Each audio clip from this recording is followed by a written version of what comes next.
হরে কৃষ্ণ। ভগবানের এমনই লীলা, দিব্য লীলা যে ভগবান তার ভক্তের সহিত একসাথে খাওয়া দাওয়া করেন, একসাথে খেলাধুলা করেন, ভক্ত ভগবানকে শাসন করেন। অদ্ভুত চরিত্র। এ কীরকম চরিত্র?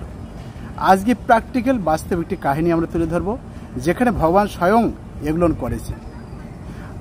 তা আমরা শ্রীনাথজি ভগবানের আমরা নাম শুনেছি। শ্রীনাথজি ভগবান গোবিন্দকুণ্ড থেকে সেখান থেকে প্রকটিত হয়েছেন। গোবর্ধন যে ধাম রয়েছে, বৃন্দাবন ধাম, সেই গিরি গোবর্ধনে শ্রীনাথজি অবস্থান করতেন। তো সেখানে যখন অবস্থান করেছিলেন, একজন ভক্ত ছিল, অর্থাৎ ব্রাহ্মণ পরিবারের, তার নাম ছিল গোপাল। গোপাল কি করতেন?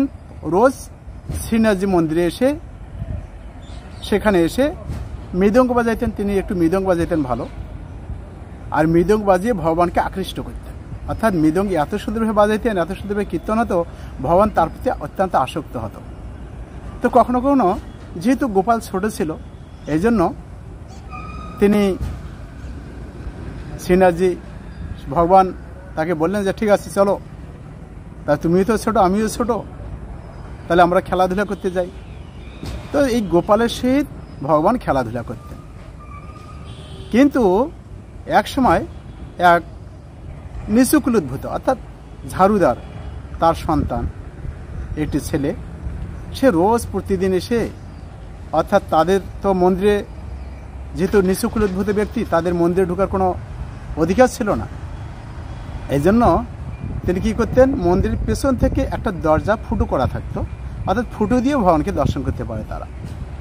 তো রোজ তিনি আসতেন, এসে ভগবানকে প্রণাম করতেন, ফুটো দিয়ে প্রণাম করে বলতেন যে হে প্রভু, আমি শুনেছি আপনি নাকি অনেক কিছু করেন, তা আমার তো কোনো খেলার বন্ধু নেই, মা তো কাজে যায়, বাবা বাইরে যায়, আমি একা থাকি, তো চলো না একটু আমার সাথে একটু খেলতে যাবে। তো প্রতিদিন রোজ এরম বলে। তো একদিন ভগবান রাজি হলেন, ঠিক আছে আমি তোমার সাথে যাব। তো ভগবান সেই নির্মুকুলোদ্ভূত সেই বালকের সহিত খেলতে যাচ্ছেন, অত্যন্ত ভয়ে ভয়ে, কেননা গোপাল যেন এসে না যায়। তো যখন এইভাবে খেলাধুলা করছেন, অপোজিটে গোপাল এসে গেছে। গোপাল ওই সময় কখনো আসেন না, কিন্তু ওই দিন এসে গেছে। এসে দেখছে যে একটা বালকের সহিত সে খেলাধুলা করছে। তো খেলাধুলা হয়ে গেছে, ভগবানকে বলছেন যে দেখো তুমি কিন্তু অপবিত্র হয়ে গেছো। কেন? যে একটা নির্মুকুলোদ্ভূত ব্যক্তি, তার ঝাড়ুদার, জানো ও কি করে, ওর মা বাবা কী করে? ঝাড়ুদার। তো ঝাড়ুদার হচ্ছে অপবিত্র।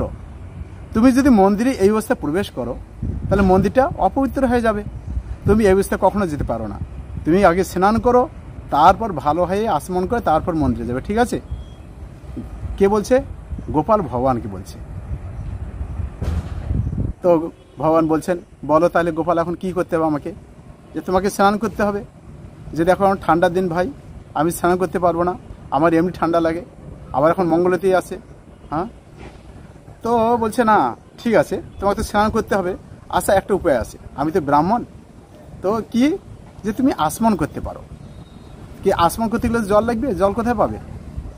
সেই গোবিন্দকুণ্ড যেতে হবে। তো ঠিক আছে চলো, আসমন করলে যদি হয় আসমন করতে যাবো, ঠিক আছে। গোপাল আর ভগবান দুজনে আসমন করতে নিয়ে গেছে। কে? গোপাল, সে ব্রাহ্মণ। এই জন্য সেখানে গিয়ে আসমন করছে, জল দিয়েছে মন্ত্র শুদ্ধ করে, ওম বলো। যে গোপাল বলছে ভগবানকে যে তুমি আসমন করে জল নেবে, 1 গন্ডের জল, ওম কেশবায় নমঃ বলো বলছে। তারপর আবার হাত দিয়ে দিয়েছে, আবার ওম নারায়ণায় নমঃ হাত দিয়ে দিয়েছে, আবার ওম নারায়ণ নমঃ। যখন খেতে যাবে, খাওয়া দাওয়ার পরে গোপাল কি করছে? ওকে ধাক্কা দিয়ে ফেলে দিয়েছে, গোবিন্দকুণ্ডে পড়ে গেছে। আর ভগবান কি করছেন? ওকে সাথে নিয়ে পড়ে গেছে, স্নান করতে হবে। তো যেহেতু স্নান করতে হবে, দুজনে পড়ে গেছেন। দুজনে নেমে একদম কুস্তে কুস্তে অনেক কিছু জলকেলি করছেন। এই দিক টাইম হয়ে গেছে মঙ্গলতির টাইম, ঠিক আছে? মঙ্গলতির সময় হয়ে যাচ্ছে। এত আনন্দে পেয়েছেন, দেখছি মঙ্গলতির টাইম হয়ে গেছে, ভগবান অন্তর্ধান হয়ে গেছেন। গোপাল খুঁজছে কোথায় গেল, কোথায় গেল, কাউকে দেখছি না তো। হ্যাঁ, শ্রীনাথজি গেল কোথায়? তো অনেক হাতাহাতি করে দেখছেন নেই। তারপর নিশ্চয় কিছু একটা হয়েছে। তিনি গোপাল তাড়াতাড়ি উঠে মন্দিরে গিয়েছেন।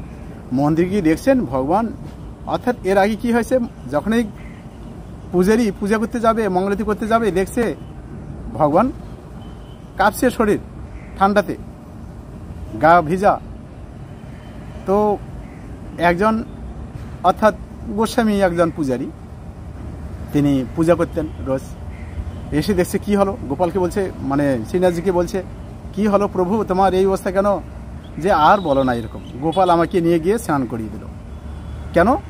মানে বিস্তারিত বলছেন। তারপর ভালো করে মোছামুছি করে দিয়ে গোপাল গিয়ে দেখছে মানে ভগবানের গা মোছাচ্ছে, তার কাঁপনি হয়ে গেছে। তো তখন শ্রীনাথজি বলছে এই যে গোপাল আমাকে ফেলিয়ে দিয়েছে। তো বলছে গোপাল কেন তুমি ফেলিয়ে দিলে? যে ফেলিয়ে দেবো না, ও একটা নির্মুকুল উদ্ভূত ব্যক্তির সাথে ও খেলাধুলা করছে, আর খেলাধুলা যেহেতু করছে সে অপবিত্র হয়ে গেছে, তাকে স্নান করতে হবে, তো এই জন্য সেখানে নিয়ে গেছি। তো তখন লাস্টে পূজারি বলছে ঠিক আছে ভাই, তোমাদের সমস্যা তোমরা সমাধান করো, আমি পূজা করতে আসি, পূজা করে দিয়ে আমি চলে যাচ্ছি। তো শ্রীনাথজি দেখলো যে আমাকে তো আজকে এইভাবে ঠকাইলো, ঠিক আছে আমি একদিন গোপালকে দেখছি কি করা যায়। তো একদিন তারা রোজ প্রতিদিন এইভাবে আসে, আর পূজারি বলে দিয়েছে যে পূজারি যদি বলে দিয়েছে তোমাদের সমস্যার সমাধান করো, তো ঠিক আছে। তো একদিন কি হয়েছে, আবার পুনরায় খেলাধুলা করতে গিয়েছে। তো একদিন শ্রীনাথজি গোপালকে বললো, গোপাল আজকে তুমি তাহলে ঘোড়া হয়ে যাও, আমি তোমার পিঠের উপরে উঠবো, ঠিক আছে? আবার তুমি পরে আমার পিঠের উপর উঠবে, তাহলে আমি আবার তোমাকে ঘুরাবো। তো তখন গোপাল কি করছেন, ঘোড়া হয়ে গেছেন, আর শ্রীনাথজি ভগবান তার কাঁধে উঠছেন। কাঁধে উঠে বলছে ওই দিক নিয়ে চলো। কিছু রাখাল বালক তারা খেলাধুলা করছিল, ওই দিক নিয়ে গেছে। আর ভগবান এমনভাবে তার তাপমাত্রা বাড়িয়ে দিয়েছেন, তার প্রসাবের চাপ দিয়েছে। সেই ব্রাহ্মণ সন্তান বলছে আরে তুমি নামো।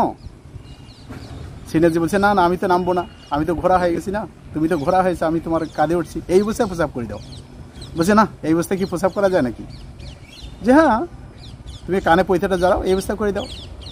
সে চাপ বেগ সহ্য করতে পারছে না, কানে পৈতাটা জড়িয়ে ওই অবস্থায় প্রসাব করে দিয়েছে। আর যখন এই প্রসাব করা হয়ে গেছে, ওই রাখাল বালকগুলোকে ডাকছে, ডেকে বলছে এই দেখো দেখো, দেখলে তো এই ব্রাহ্মণ ছেলে, হ্যাঁ ব্রাহ্মণ, পৈতে কাঁধে গুলে বাস ওই অবস্থায় খাড়ায় প্রসাব করে দিল। তো গোপাল বলছে যে আরে প্রভু আপনিই তো বললেন এই কথা, যে না তুমি ব্রাহ্মণ সন্তান, তুমি অপবিত্র হয়ে গেলে, এখন তোমার এর প্রায়শ্চিত্ত করতে হবে। বলছে এখন কি করবে? সে ব্রাহ্মণ ছেলেগুলো বলছে, ওই গরুর রাখাল বালক ছেলেগুলো বলছে এসে, হ্যাঁ ভগবান বলছে দেখছে তো তোমরা, এ দাঁড়িয়ে প্রসাব করছে না ব্রাহ্মণ ছেলে? যে হ্যাঁ হ্যাঁ দাঁড়িয়ে প্রসাব করছে। তো গিয়ে যে ঠিক আছে আমি পূজারিক বলে দেবো, শ্রীনাথজি বলছে। গিয়ে পূজারিক বলে দিয়েছে যে এরকম ব্রাহ্মণ ছেলে আপনার মৃদঙ্গ বাজাইতে নিয়ে আসেন, গান শুনাইতে, এই কাজ করছে, দাঁড়িয়ে দাঁড়িয়ে প্রসাব করছে। হ্যাঁ, কোনো জল নেওয়া নেই, কোনো অশুদ্ধ কোনো কিছু করা নেই, বাস প্রসাব করে দিল, বাস অপবিত্র অবস্থায় ওই অবস্থায় মন্দিরে আসে। তো তখন পূজারি কী করলো, গোপালের আশা বন্ধ করে দিলে, যে তোমাকে আর আসতে হবে না, তোমার অনেক হয়েছে, তুমি অপবিত্র অবস্থায় থাকো, এই অবস্থাতে মন্দির অপবিত্র হবে। তখন গোপাল ভগবানকে বলছে হে প্রভু এখন কি হবে আমার উপায়? তখন তার ভেতরে মনের তিনি বুদ্ধি জাগরিত করলেন, আর তুমি বলো যে এরকম আমি তো ঘোড়া ছিলাম, আর ভগবান তো আমার কাঁধে উঠছিল, তা আমি যেহেতু ঘোড়া, এটা পশুরা তো দাঁড়িয়েই প্রসাব করে। হ্যাঁ, তো তখন গোপাল বলছে যে আমি তো ওই সময় পশুর মতো আচরণ করছিলাম, আমি তো তখন ওই সময় মানুষ ছিলাম না, যেহেতু আমি ঘোড়ার মতো ছিলাম, আমি পশু ছিলাম, ভগবান আমার কাঁধে ছিল, আর এই জন্য আমি দাঁড়িয়ে প্রসাব করছি, তো পশুরা তো দাঁড়িয়ে প্রসাব করে, এতে দোষের কি আছে? তখন তারা আসে, আর কিছু আলোচনা হয়, দুইজনে মীমাংসা হয়ে যায়। তখন পুনরায় আবার ভগবান এবং ভক্ত উভয় মিলন হয়ে যায়, এবং তারা আনন্দে গোপাল মৃদঙ্গ বাজাইতেন, কীর্তন করতেন, আর প্রভু ওখান থেকে আনন্দ নিতেন। জয় শ্রীনাথজি ভগবান কি জয়। হরে কৃষ্ণ।